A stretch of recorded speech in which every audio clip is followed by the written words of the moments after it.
2 दिन तक लोग पटाखे फोड़ ही रहे हैं, उसके बाद फिर पोल्यूशन का लेवल भी बढ़ जाता है, तो आसमान में ना स्मोक की एक चादर जो है वो पूरी तरह से घिर जाती है। जी, जब भी स्मोक बढ़ जाते हैं, लोगों का हेडेक या फटीग होना स्टार्ट हो जाता है, ठीक है। आँखों में जलन होनी स्टार्ट हो जाती है, नेज़ल कंजेशंस होता है, गले में खुश्की होती है, सूखी खाँसी आने लग जाती है, कई लोगों को थोड़ी बहुत चेस्ट में टाइटनेस हो सकती है। अगर हमें पता है कि हाँ लंग से जुड़ी हमारी कोई बीमारी है, या अगर हम नॉर्मल इंसान भी है, हम चाहते हैं कि हम इससे ज़्यादा इम्पैक्ट ना हो जो पोल्यूशन का लेवल बढ़ रहा बिल्कुल। है, तो प्रिवेंशन के तौर पर हम क्या चीज़ें कर सकते घर से बाहर कम से कम निकलें। हैं?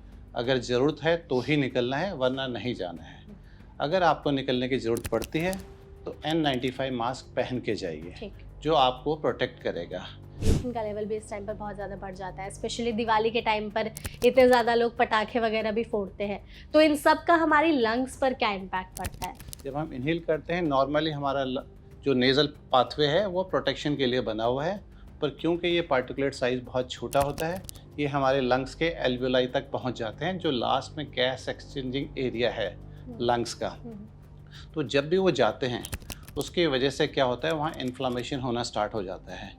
इन्फ्लामेशन का मतलब उन सांस की नली में सूजन आने लग जाती है। ठीक है। उसको क्लियर करने के लिए जो म्यूकस होता है, उसका सीक्रेशंस बढ़ जाता है, वहीं सीलिया नाम की लेयर होती है जो डैमेज हो जाती है, जिससे आपके इन्फेक्शन के चांसेस बढ़ जाते हैं। जो ऑलरेडी लंग्स के पेशेंट हैं, उन्हें कोई बीमारी है लंग्स से जुड़ी हुई, वो कुछ ऐसे स्पेसिफिक चीज़ें अपने साथ में रख सकते हैं? आपको अपनी मेडिसिन कैरी करनी है, इनहेलर्स प्रॉपर टाइम पे लेना है, और अगर सिम्टम्स बढ़ते हैं तो आपको डॉक्टर के पास जल्दी आना है। तो मार्केट में आजकल बहुत इको फ्रेंडली पटाखे भी आने लगे हैं, बट जी। स्टिल जो लोग उस तरह के पटाखे जला रहे हैं, तो वो जो धुआं इनहेल कर रहे हैं पटाखे वाला, उससे उनके लंग को कितना ज़्यादा डैमेज होता है? धुआं, सारे धुएं हमारे लंग को सिमिलरली इम्पैक्ट करते हैं। ठीक है। साथ में पटाखों में क्या होता है, कलर्स आने के लिए, कलर इफेक्ट आने के लिए कुछ केमिकल्स और हैवी मेटल्स मिलाए जाते हैं। उन हैवी मेटल्स का जब हमारे यहाँ एक्सपोजर होता है, तो उससे डैमेज सिग्निफिकेंटली हायर हो जाता है। इस टाइम पे जो प्रेग्नेंट लेडीज़ हैं स्पेसिफिकली, उनको फिर अपना कितना ध्यान रखना चाहिए कि उनका जो लंग है वो तो डैमेज ना हो, साथ ही उनके पेट में जो बच्चा पल रहा है उस तक भी ये बीमारी ना पहुंचे? तो रेस्पिरेटरी डिस्ट्रेस ऑलरेडी होता है बिकॉज ऑफ द प्रेगनेंसी, जो आपके लंग्स को और डायफ्राम को ऊपर की तरफ पुश कर रहा होता है, एब्डोमिनल डिस्टेंशन या पेट के डिस्टेंशन की वजह से। तो जब भी हमारा एक्सपोजर होता है, तो उनको रेस्पिरेटरी डिस्ट्रेस के चांस बढ़ जाते हैं, तो उनको सांस की तकलीफ औरों के मुकाबले ज़्यादा होती है।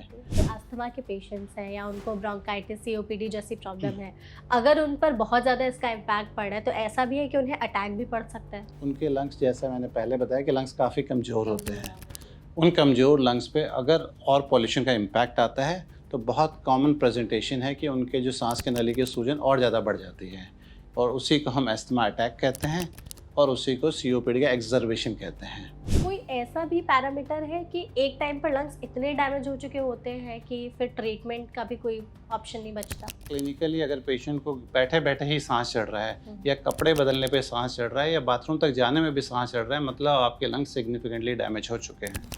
उसको हम प्रूव कुछ इमेजिंग टेक्निक्स होती हैं, सीटी स्कैन वगैरह, उनसे करते हैं, या लंग फंक्शन टेस्ट एक कॉमन टेस्ट होता है, जिसमें सिर्फ आपको मशीन में फूंक मारनी होती है। मशीन आपके लंग्स की कैपेसिटी को बताती है कि आपके लंग्स की कितनी कैपेसिटी है, उसमें कितना ऑब्स्ट्रक्शन है या कितना रेस्ट्रिक्शन है।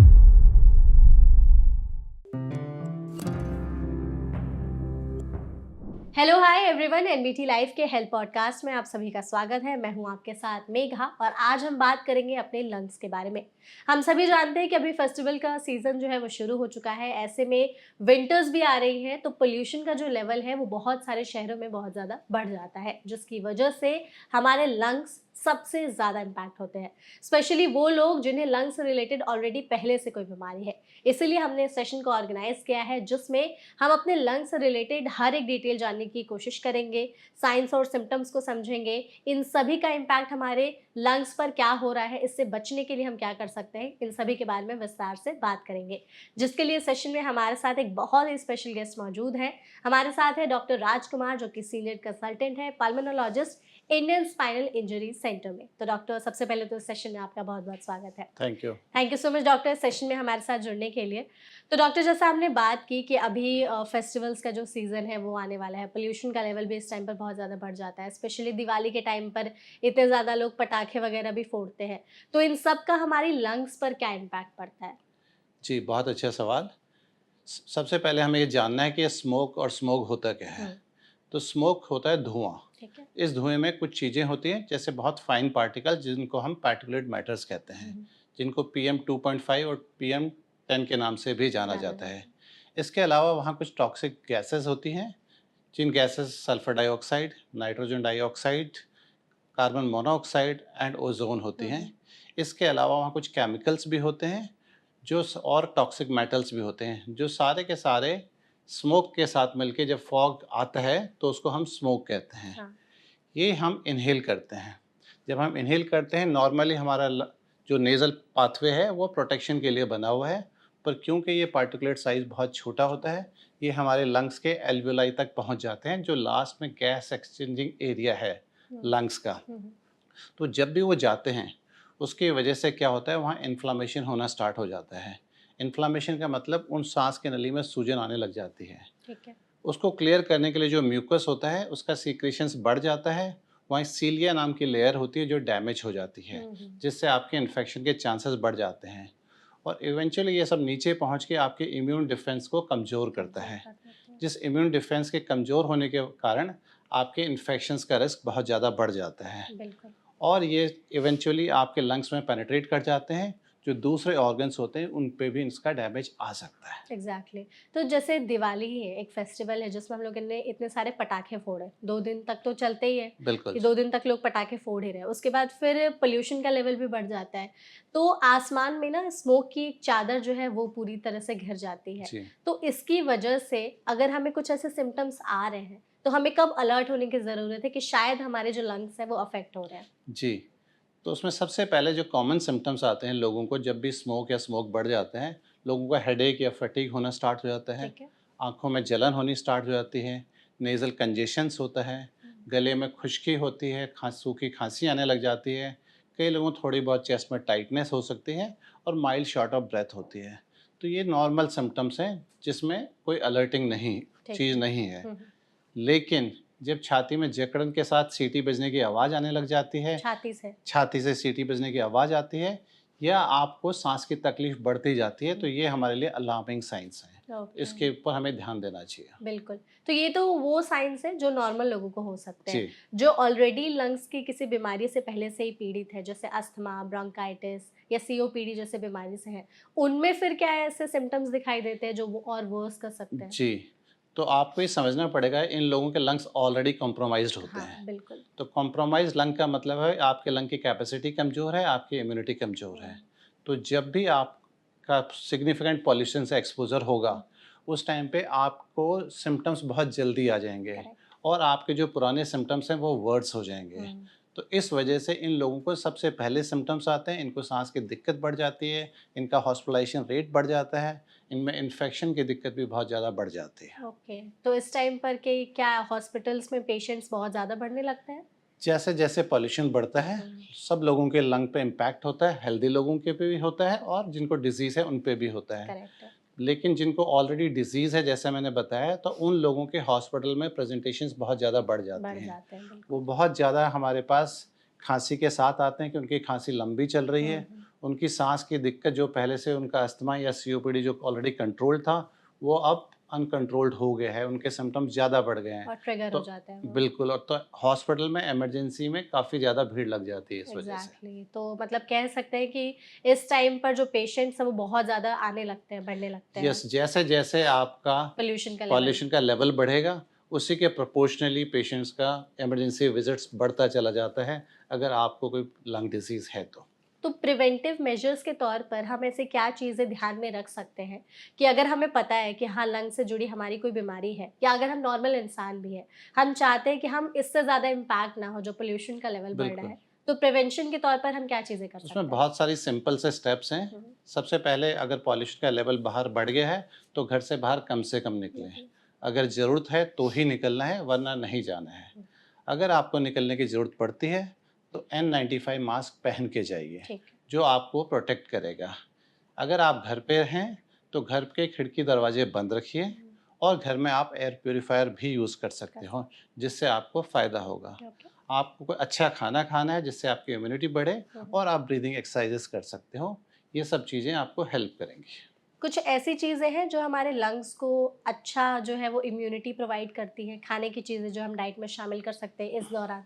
जी, खाने की कुछ चीज़ें होती हैं जिनमें जैसे विटामिन सी होता है, हुँ, साइट्रस फ्रूट्स होते हैं, वो हमारी इम्यूनिटी को बिल्ड करते हैं। ओके। तो वो हम यूज़ कर सकते हैं, या ओमेगा 3 फैटी एसिड्स वाले, जिसमें कुछ लोग जो नॉन-वेज खाते हैं वो फ़िश वगैरह ले सकते हैं। जो वेजिटेरियंस हैं वो वॉलनट्स या अखरोट वगैरह ले सकते हैं, ब्रोकोलीज़ ले सकते हैं, चिया सीड्स ले सकते हैं। इनमें ओमेगा 3 फैटी एसिड्स होता है, जो आपकी इम्यूनिटी को बिल्ड करता है। तो ये खाते हैं तो थोड़ा बहुत तो आपको थोड़ा बहुत प्रोटेक्शन मिलेगा, बिल्कुल। आप ये कंप्लीटली क्योर नहीं करते, क्योंकि पॉल्यूशन हमारे लंग्स को नुकसान इसी तरह से पहुंचाता है कि हमारा डिफेंस मैकेनिज्म कम कर देता है, कर हमारी इम्यूनिटी कम कर देता है। एग्ज़ैक्टली, तो ये बिल्कुल। हम इम्यूनिटी बूस्ट करने के लिए कर रहे हैं। कर सकते हैं। अच्छा, इस टाइम पर स्टीमिंग का जो रोल है वो बहुत ज़्यादा बढ़ जाता है। लोग क्या करते हैं घर पर ही स्टीम्स वगैरह लेने लगते हैं। ये हेल्दी प्रैक्टिस है? जी, स्टीम से आपको कोई नुकसान नहीं होने वाला, थोड़ा बहुत फ़ायदा ही होगा। हुँ, स्टीम एक नेचुरल म्यूकोलाइटिक है, जो गले और नाक तक अच्छे टेम्परेचर पे पहुँचता है। अगर वहाँ कोई बलगम है, सीक्रेशंस है, उसको पिघला देता है, जिससे आप आसानी से बाहर निकाल सकते हो। तो steam is the right approach, बिल्कुल। तो अगर जैसे पॉल्यूशन है इतना ज़्यादा, हमारे लंग्स को इम्पैक्ट कर रहा है, हम चाहते हैं कि हम अपने लंग्स को थोड़ा-सा फ़िल्टर कर दें। कुछ ऐसे ब्रीथिंग एक्सरसाइज़ है जो हम कर सकते हैं on a daily basis? So basically इसमें कुछ ब्रीदिंग एक्सरसाइजेज हैं जो आप कर सकते हो, जो आपकी लंग की कैपेसिटीज़ बढ़ाती है। बढ़ाती है, ओके। क्योंकि लॉन्ग टर्म में जो पॉल्यूशन का डैमेज होता है, आपकी लंग की कैपेसिटीज़ को कमज़ोर कर करेक्ट। देता है। हुँ, तो आप उसमें क्या कर सकते हो, जैसा आपने सुना होगा, लोग अलोम-विलोम करते हैं, हुँ। प्राणायाम करते हैं, या एक हम कहते हैं बी ब्रीदिंग, जिसमें आवाज़ निकाल के आप बाहर की तरफ निकालते हो, तो उससे ध्वनि प्रोड्यूस होती है, उससे आपकी सीक्रेशंस बाहर निकलती हैं और आपका ब्रीदिंग इम्प्रूव होता है। बिल्कुल। दूसरा, जो हम हॉस्पिटल या क्लिनिक पे आने वाले पेशेंट्स को ये भी समझाते हैं कि वो इंसेंटिव स्पायरोमेट्री करें या डायफ्रामेटिक ब्रीदिंग यूज़ करें। अच्छा, ओके। अच्छा, जैसे आपने इतनी सारी चीज़ों की बात की हमसे, तो जो ऑलरेडी लंग्स के पेशेंट हैं, उन्हें कोई बीमारी है लंग्स से जुड़ी हुई, वो कुछ ऐसे स्पेसिफिक चीज़ें अपने साथ में रख सकते हैं, जो उन्हें अगर ट्रिगर हो रहे सिम्पटम्स तो हेल्प कर सके तुरंत में? जी, तो मोस्टली ऐसे पेशेंट्स जिनको ऑलरेडी लंग डिजीज़ है, वो हुँ, कुछ मेडिसिन्स ले रहे होते हैं, हुँ, तो और इन्हेलर्स भी हो सकते हैं। हुँ, तो आपको अपनी मेडिसिन्स कैरी करनी है, जी, इन्हेलर्स प्रॉपर टाइम पे लेना है, और अगर सिम्पटम्स बढ़ते हैं, तो आपको डॉक्टर के पास जल्दी आना है। बिल्कुल। आप अगर डिले करोगे तो डिज़ीज़ का प्रोग्रेशन होगा, जिससे बीमारी और गंभीर हो सकती है। इन्हेलर्स और नेबुलाइज़र्स का कितना रोल है फिर इस तरह की चीज़ों को बचाने में? ये इनका रोल तब आता है जब आपके गले में अगर खांसी खुश्की है जो जा ही नहीं रही, हुँ, या आपके रेस्पिरेटरी सिम्पटम्स बढ़ बढ़ जाते हैं। जाता है। दोनों में सिमिलर तरह की दवाइयाँ होती हैं। अगर आप आराम से सांस ले सकते हो, इन्हेलर यूज़ कर सकते हो, कंफर्टेबल हो, हुँ, तो इन्हेलर हमारी फर्स्ट चॉइस रहती है, क्योंकि उसके साथ पेशेंट ईजिली ट्रैवल भी कर सकता है। हाँ, लेकिन अगर आपके लंग्स पहले से सिग्निफिकेंटली कमज़ोर हैं, आपको ब्रीदिंग इश्यूज़ आ रहे हैं और आप कोऑर्डिनेट नहीं कर सकते हो, उस वक्त नेबुलाइज़र हम सजेस्ट करते हैं। इन दवाइयों में एक स्टेरॉइड होता है, जो आपको एंटी इन्फ्लेमेटरी की तरह काम करता है, या इन्फ्लेमेशन को कम करता है। क्योंकि पॉल्यूशन से हमारा इन्फ्लेमेशन बढ़ता है, होता है। ये उसी को सप्रेस करने के लिए यूज़ किया जाता है। स्टेरॉइड्स की आपने बात की, तो ऐसे कई लोग हैं जो बोलते हैं कि शायद स्टेरॉइड्स का साइड इफ़ेक्ट भी होता है, तो ये हमारे लंग का कुछ डैमेज कर देता है हिस्सा? जी, देखिए, हर चीज़ का साइड इफ़ेक्ट हुँ, होता है, तो हमें उसका प्रोज़ एंड कॉन्स देखना है देखना कि ज़रूरी हमें बेनिफिट कितना होता है। है। अगर हम कुछ नहीं करेंगे तो हमारा इन्फ्लेमेशन बढ़ता जाएगा, और धीरे-धीरे आपके लंग डैमेज होते जाएँगे। आपकी लंग्स की कैपेसिटी सिग्निफिकेंटली कम हो जाएगी। हुँ, अगर आप सही टाइम पे लिमिटेड डॉक्टर की परामर्श से छोटे टाइम के लिए स्टेरॉइड यूज़ करते हैं, तो उसके बेनिफिट बहुत ज़्यादा हैं और साइड इफ़ेक्ट बहुत लिमिटेड है। ओके। अच्छा डॉक्टर, जैसे दिवाली में लोग इतने सारे पटाखे जलाते हैं, तो ऐसे कई पटाखे होते हैं जिसमें बहुत ज़्यादा केमिकल्स, हार्श केमिकल्स होते जी, हैं। ऑल्दो मार्केट में आजकल बहुत इको फ्रेंडली पटाखे भी आने लगे हैं, बट जी। स्टिल जो लोग उस तरह के पटाखे जला रहे हैं, तो वो जो धुआँ इन्हेल कर रहे हैं पटाखे वाला, उससे उनके लंग को कितना ज़्यादा डैमेज होता है? देखिए, सारे धुएँ हमारे लंग को सिमिलरली इम्पैक्ट करते करते हैं। हैं, ठीक है। साथ में पटाखों में क्या होता है, कलर इफ़ेक्ट आने के लिए कुछ केमिकल्स और हेवी मेटल्स मिलाए जाते मिलाया हैं। जाता है। उन हेवी मेटल्स का जब हमारे यहाँ एक्सपोज़र होता है, तो उससे डैमेज सिग्निफिकेंटली हायर हो जाता है। जिसकी वजह से हम ये कहते हैं कि पटाखों से दूर रहना चाहिए, क्योंकि इससे लॉन्ग टर्म डैमेज हो सकता है। तो अगर जैसे दिवाली में हमने सिर्फ़ 2 ही दिन पटाखे जलाए, तो उससे भी चांसेस है डैमेज होने के? देखिए, ऐसा है कि पॉल्यूशन का लेवल ऑलरेडी सिग्निफिकेंट होता है, हुँ, उसके ऊपर से दिवाली के पटाखों से वो लेवल थोड़ा-सा बढ़ बढ़ जाता जाता है, है। जिसकी वजह से जितना लंबा ड्यूरेशन में हुँ, हुँ। आप एक सिग्निफिकेंट पॉल्यूटेंट स्टेट में रहेंगे, उतना ही ज़्यादा चांसेस है कि आपके लंग में इन्फ्लामेशन होगा, आपके लंग में सिग्निफिकेंट डैमेज होगा। एग्जैक्टली तो इस टाइम पे जो प्रेग्नेंट लेडीज हैं स्पेसिफिकली उनको फिर अपना कितना ध्यान रखना चाहिए कि उनका जो लंग है वो तो डैमेज ना हो, साथ ही उनके पेट में जो बच्चा पल रहा है उस तक भी ये बीमारी ना बिल्कुल, पहुंचे। बहुत अच्छा सवाल आपका। प्रेग्नेंट लेडीज़ के लिए ख़ासकर ये बहुत ज़्यादा इम्पॉर्टेंट है कि पॉल्यूशन को जितना ज़्यादा अवॉइड कर सकें, अवॉइड करें। करेक्ट। उसके रीज़न टू साइडेड हैं। एक तो खुद में उनमें क्या होता है, उनको रेस्पिरेटरी डिस्ट्रेस ऑलरेडी होता है बिकॉज़ ऑफ द प्रेगनेंसी, जो आपके लंग्स को और डायफ्राम को ऊपर की तरफ पुश कर रहा होता ठीक है, है। एब्डोमिनल डिस्टेंशन या पेट के डिस्टेंशन की वजह से। तो जब भी हमारा एक्सपोज़र होता है तो उनको रेस्पिरेटरी डिस्ट्रेस के चांस बढ़ जाते हैं। तो उनको सांस की तकलीफ़ औरों के मुकाबले ज़्यादा होती ज़्यादा है, होती है। जिससे उनके मिसकैरेज के चांसेस भी बढ़ जाते हैं जब सिग्निफिकेंट पॉल्यूशन होता है तो। अच्छा। बच्चों में भी डेवलपमेंटल इश्यूज़ आते हैं क्योंकि जब वो उसे इन्हेल करते हैं, वो बच्चों के तक भी वो पहुंच जाता है पॉल्यूशन, पार्टिकुलेट 2.5 मीटर्स ब्लड में भी जाके बच्चे तक पहुंच जाता है, जिससे उनको लॉन्ग टर्म कुछ ऐसी स्टडीज़ भी हैं जो बताती हैं उन बच्चों में एलर्जी और अस्थमा होने के चांसेस काफ़ी बढ़ ज़्यादा जाता है। हैं। तो अगर जैसे ये तो प्रेग्नेंट लेडीज़ की बात की हमने, जो छोटे बच्चे हैं, क्योंकि हम बच्चों को तो रोक नहीं सकते, उनकी तो ज़िद होती है कि हमें तो पटाखे जलाने ही है या हमें जाना ही है, फिर उनका लंग्स कैसे डैमेज होता है? क्या होता है बच्चे जब छोटे होते हैं, हमारा लंग अभी पूरा डेवलप नहीं हुआ नहीं हुआ होता रहता है है, बिल्कुल। और बच्चों का जो ब्रीदिंग रेट है वो हमारे एडल्ट्स के मुकाबले ज़्यादा होता है, अच्छा, जिसकी वजह से वो ज़्यादा पॉल्यूटेंट्स को अपने अंदर लेते हैं एब्ज़ॉर्ब करते हैं। और इसके साथ-साथ उनकी इम्यूनिटी भी डेवलप नहीं हुई होती हाँ, है, बिल्कुल। जो उसको फाइट करने से भी हम प्रिवेंट नहीं कर पाती है। इसलिए बच्चे ज़्यादा वल्नरेबल होते हैं हुँ। पॉल्यूशन के इम्पैक्ट से। तो फिर पेरेंट्स इस दौरान किन चीज़ों का खास ख्याल रखें अपने बच्चों से रिलेटेड भी या खुद से रिलेटेड भी, कि अगर दिवाली में वो पटाखे जला रहे हैं या पोल्यूशन का लेवल भी इतना ज़्यादा बढ़ गया है, तो हम अपने लंग्स को प्रोटेक्ट करने के लिए क्या-क्या चीज़ें जो हैं वो करें और कौन-सी चीज़ें ना करें? देखिए, इसको बहुत ही सिंपल रखना पड़ेगा आपको हुँ, कि आपको जो भी चीज़ें पॉल्यूटेंट या धुआँ होता है, उससे अपने आप को बचाना है। ठीक है। तो ऐसे पटाखे चलाएँ जिनमें धुआँ कम होता हाँ, हो सबसे पहले। ओके। और आजकल जैसे मार्केट में ग्रीन क्रैकर्स भी आ रहे हैं, इको फ्रेंडली जिस क्रैकर्स। इको फ्रेंडली जिनको आप कह रहे हुँ, हो, तो उनमें बेसिकली पार्टिकुलेट मैटर्स जो रिलीज़ होते हैं, वो कम होते हैं और उनमें टॉक्सिक जो केमिकल्स और मेटल्स होते हैं, वो कम मिलाए जाते हैं। ठीक है। इसलिए वो बेटर हैं। हो सकता है जहाँ तक हो सके कम से कम पटाखे चलाएँ। दूसरी चीज़, ज़्यादा से ज़्यादा देर अंदर रहें, बाहर बहुत कम कम जाएँ, जाए। क्योंकि जब पॉल्यूशन का लेवल ज़्यादा होगा, तो उनका इम्पैक्ट आप पे, आपके परिवार पे, आपके बच्चों पे, सब सब पे पर आने आएगा, वाला है। बिल्कुल। तो डॉक्टर, जो लोग जैसे अस्थमा के पेशेंट्स हैं या उनको ब्रोंकाइटिस, सीओपीडी जैसी प्रॉब्लम है, अगर उन पर बहुत ज़्यादा इसका इम्पैक्ट पड़ रहा है, तो ऐसा भी है कि उन्हें अटैक भी पड़ सकता है? बिल्कुल, ओके। जो भी पेशेंट अस्थमा के, सीओपीडी के या ब्रोंकाइटिस जिनको हम कहते हैं, उनके होते हैं, उनके लंग्स, जैसा मैंने पहले बताया कि लंग्स काफ़ी कमज़ोर होते कमज़ोर है हैं। ऑलरेडी। उन कमज़ोर लंग्स पे अगर और पॉल्यूशन का इम्पैक्ट आता है, तो बहुत कॉमन प्रेज़ेंटेशन है कि उनके जो साँस की नली की सूजन और ज़्यादा बढ़ जाती है और उसी को हम अस्थमा अटैक कहते हैं और उसी को सीओपीडी का एक्ज़र्वेशन कहते हैं। इसके साथ वो हॉस्पिटल में प्रेज़ेंट होते हुँ, हैं हुँ। और कई बार तो पेशेंट्स वेंटिलेटर तक पहुँच जाते हैं। ओके। तो अगर जैसे किसी को इस टाइम पर ऐसे अटैक्स आ रहे हैं, तो बिल्कुल। तुरंत में उन्हें, या फिर अगर हमारे सामने किसी को आ रहा है, तो तुरंत में हमें क्या करना चाहिए? नहीं, नहीं, उनके पास यूजुअली ऐसे लोग जिनके सेंसिटिव एयरवेज़ होते हैं, वो दवाइयाँ कैरी करते हैं करते अपने हैं। साथ, हुँ, तो अपनी दवाइयों को फटाफट लें और सीधा अस्पताल या डॉक्टर तक जाएँ। चीज़ों को खराब होने का इंतज़ार ना ना करें। करें। हुँ, अगर चीज़ें खराब हो गई, तो आउटकम आपका और ख़राब हो सकता है। बिल्कुल। तो तुरंत मेडिकल अटेंशन चाहिए। वहाँ जाओगे, तो कुछ सिंपल टेस्ट होंगे जैसे एक्स-रे या स्पायरोमेट्री, जिससे आपके लंग के फंक्शन के बारे में पता चलेगा और चेस्ट एक्स-रे में अगर कोई और इन्फेक्शन तो नहीं हुआ जिसकी वजह से ये वर्स हो रहा है, तो उसका भी पता चल जाएगा। ठीक है। आपने कहा जैसे कि प्रॉब्लम्स कई बार इतनी ज़्यादा वर्स हो जाती है ऐसे पेशेंट्स में कि वो वेंटिलेटर पर भी आ जाते हैं। बिल्कुल। तो ऐसा भी होता है कि आपने कुछ ऐसे पेशेंट्स देखे हों जो बिल्कुल सर्वाइव ही नहीं कर पाए, उनकी डेथ ही हो गई?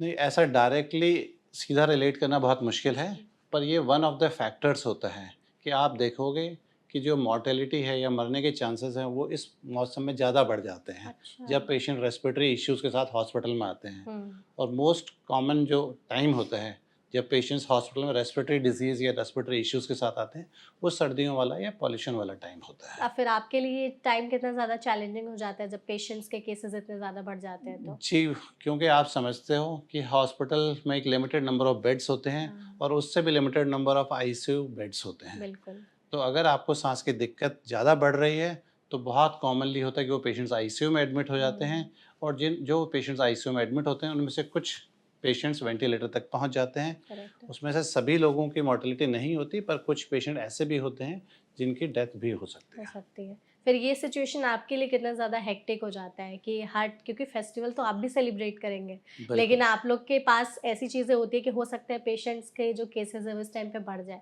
फिर आप लोग कैसे टैकल करते हैं इन सब चीज़ों से? जी, तो इसीलिए जो हमारा केयर है वो एक टीम केयर होता है, हुँ, इंडिविजुअल केयर नहीं होता नहीं है। होता। हम लोग भी हम भी इंसान हैं, हुँ, हमारी भी फैमिलीज़ हैं, हम उनके साथ फेस्टिवल टाइम बिताना चाहते हैं। बिल्कुल। इंडिया में पेशेंट्स एक्सपेक्ट करते हैं कि डॉक्टर 24/7 उनके लिए अवेलेबल अवेलेबल हो, है। जो कि सही अप्रोच नहीं है। हुँ, क्योंकि मैंने बाहर विदेश में भी काम किया है, ऑस्ट्रेलिया में भी, जब आप ऑफ ड्यूटी होते हो, उस टाइम पे आपके पास कोई पेशेंट रिलेटेड क्वेरी नहीं आती है। हुँ। तो मैं आपके माध्यम से गुज़ारिश करूँगा सब लोगों से कि कृपया हमारी फैमिली पे भी ध्यान दें और हमें भी मौका दें अपनी फैमिली के साथ अच्छा टाइम और फेस्टिवल बिताने का। एग्जैक्टली क्योंकि इस टाइम पर लोगों को लगता है कि हमारे लिए तो डॉक्टर्स हैं ही अवेलेबल, बट वो ये चीज़ नहीं समझ पाते कि उन्हें भी अपने फैमिलीज के साथ टाइम स्पेंड तो बिल्कुल जी। करना ही है। सो हम अपने पेशेंट्स के साथ और दूसरे डॉक्टर के साथ टीम की तरह काम करते हम्म, हैं, ताकि किसी भी पेशेंट को ज़रूरत हो, हम अपनी तरफ से पूरी कोशिश करते हैं कि उनको जितनी भी मदद की जा सके।